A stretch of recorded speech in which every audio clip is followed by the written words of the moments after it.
If you find yourself making statements like, they're a full grown person, take a walk with me. Generally, when you make that statement, you're in a place of anger, frustration, and you're tired. You're carrying the burden of unmet expectations.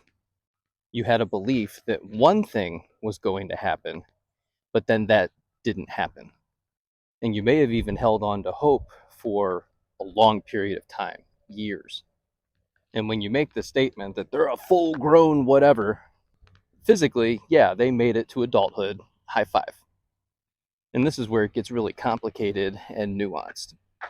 Mentally, emotionally, and relationally, they might not be working with an adult framework. And what's really confusing about that is they can be at work and function really well. They might even be a high performer, high achiever, or not. And where a lot of people feel slighted or like they've been lied to is because they haven't learned to recognize the signs of somebody who is emotionally immature. And this is where people being people just gets really interesting. You can read a book, do all the personal development, go to therapy, and have this logical understanding of things. But emotionally, you just don't know how to get there. And this is where the inner healing work really begins, because you're starting to develop enough self-awareness to recognize the skills that you lack.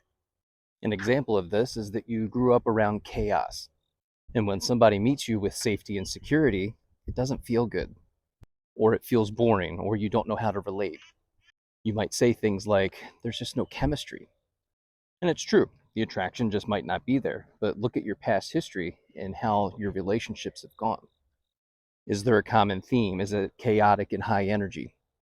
Are there extreme lows and constant crisis, along with high drama? And there's no blame here. I want you to know that you're not broken, and neither are they. And instead of looking to overcome something, we need to seek to understand, process, and embody. And for many of you, in order to do that, that might look like going to therapy or counseling.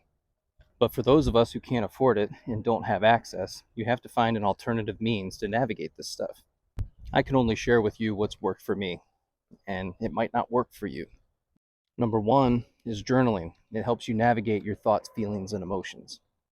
You begin to manage your mind and gain clarity on what's going on up here. And through that process, you might even find that you start coming up with answers to your own problems, a place you couldn't get to before because of the negative thought spiral. Number two is going on a daily walk with my Go Ruck plate carrier. I do about 6 to 12 miles a day, at the end of which I feel pretty fantastic. But if you're just starting out, you can go no weight, focus on your breathing, and go for 20 minutes. Or don't. The third thing, and probably the most important, is to get around people who want to see you win, and allow yourself to become the person who wants to see others win. And I got one more, number four. Read books and listen to a lot of audibles. You can sit there and say negative things about the person in your life that you see as not being grown. But you can also take a step back and ask yourself, is this a behavior that I've resonated with? Is this experience typical for me? If I'm coming into awareness that this is bothering me now, is there something that I can do? Is this a sign or signal that I need to start growing as well? Just remember, it's not your job to fix or change people, but you may have grown up thinking that it was. If I can just do this one thing, if I can fix this, then everything will be okay.